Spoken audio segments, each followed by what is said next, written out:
And now we're in chapter 8. And here's Finney. He's returned. And he and Gene joke a bit. And they joke about Gene's railroad clothes. He's kind of dirty and sweaty. Finney, when he's speaking, he speaks when his thoughts are somewhere else. He asks rhetorical questions. He echoes other people's words. Gene is analyzing him. And now that Finney is back, for some reason, Gene says he wants to pray. He wants to start praying. We ask, okay, what are you praying for? What are you praying about? Are you praying for inner peace? Are you praying for Finney to heal? Are you praying for the war to end? We don't know. He doesn't say. Finney's attitude about prayers is they should just take 3 minutes. God is unoccupied and will always listen to you. He's always ready to listen. Gene doesn't quite agree with that. Gene feels that every morning reasserts the previous night's problems and that you can't change yourself between dawn and dusk. Finney, on the other hand, does not agree with this, and every morning Finney checks his shattered leg to see if it's healed, and he's expecting or hoping that it will. Is he in denial? So they're out there in the cold morning, and Brinker jokes and says to Finney, well, Gene's going to enlist. And Finney is totally shocked, and he's hurt. And he said, you know, Gene, I need you around. Well, if that's not a statement of loyalty and affection, I don't know what is. Gene is surprised because Gene says, I am the least trustworthy person Finney knows. And Finney knows this because I told him. But let's go back to the confession. I made you fall out of that tree. Finney's reaction, shut up. Get out of here. You're making me sick. Just go away. He won't believe him. He doesn't believe this about him either. And at that point, Gene's awareness of the war passes away from him. There's a war going on in Gene, too. And now, Brinker does not enlist. And so the kids start calling him Yellow Peril. And we have to diverge here and talk about a lesson in American racial history. Because when the Chinese immigrated to the United States, they settled on the West Coast, and there were so many of them. And as usual, like most immigrants, they took the worst jobs, and they settled in the worst places. They wanted to get a toehold, and a racial term surfaced about them. They were called the Yellow Peril. And a lot of them were detained in a place called Angel Island on the West Coast.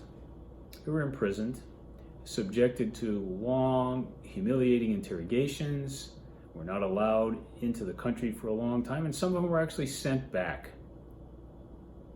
A lot of them would settle illegally, but they got a real break when the California-San Francisco earthquake occurred because the census records were wiped out in the earthquake. And when the census takers came around, the Chinese just said, well, yeah, I've been here for 10 years. I'm an American citizen. And there was no paper trail to deny them, so they got to stay. Yellow Peril. Yellow is also a color associated with cowardice. And so when Finney returns, peace returns to Devon. But will inner peace return to Gene? Gene, though, is no dummy. He calls the war an overwhelming wave, and he's right.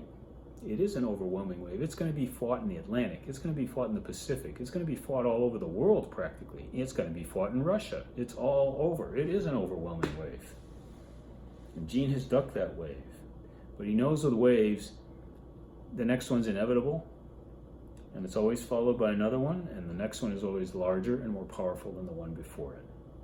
Don't forget, the atomic bomb will end this war in the Pacific. Winter. And unlike most of us, Finney loves winter, and he believes it loves him. Gene does not agree. He doesn't agree because there's icy patches, and Finney might fall on one of them. He doesn't agree because the school buildings look great on the outside, but on the inside there's those treacherous marble stairs and floors that Finney could crash on.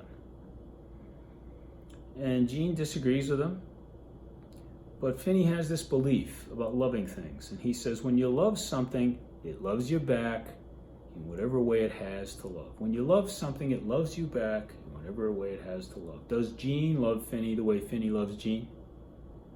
Well, we're not sure. But Gene does not agree.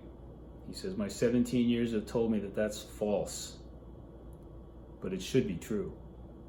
What's happened to Gene that made him believe that when you love something, it's not going to love you back after 17 years? He might believe it's not true after 40 years. It should be true. They're walking to the gym. Finney used to walk. He just used to float across the landscape, float across the campus. He would balance. He was effortless. And now his hands and his arms shake, trying to maintain those crutches, and he's sweaty from the effort. It's not the same. But he tries to keep up the illusion of strength and energy. He doesn't want to give that up yet. But Gene says he's a lousy deceiver. He's a lousy deceiver. He has no practice. Apparently Gene thinks he's a good deceiver. He's had a lot more practice. So Finney finds out that Gene's not going to go out for anything because there's a war on. And we see a denial, and Finney says there's no war. It's a trick made up by fat old men to prevent young guys from crowding them out of their jobs. Well, that's not really true, because World War II, everyone agrees, is the one that had to be fought. It was not the same as other wars that didn't have to be fought. And he calls the war a funny farm, an insane asylum. And he's right, war is insane. People are killing each other. 6 million Jewish people will be annihilated. It's insane. There's a lot of insanity. And I'm the only one beside the fat old men that can get joked because I've suffered. Now, Finney is admitting that he's suffering. And he is suffering. And Gene sees an inner bitterness in Finney. Finney's been bitter, he's been disappointed and hurt, but they don't mention it, but they don't forget it either. It's there. Because Finney's had something huge taken away from him. So Finney comes up with an idea. He will groom, coach, teach Gene, get him ready for the Olympics. Okay. They're far from the war. And Finney says, we're not near the war, and the chief impressions we get of it are coming across through those newsreels they show us, through the media, so it's not really a problem. And so through continuous imagination, Gene wants to hold out against Finney's peace offensive. Gene knows there's a war going on. There's a war going on in Gene, too. He doesn't want to be taken in. Gene doesn't want to be taken in like leper. He doesn't want to be a peace guy.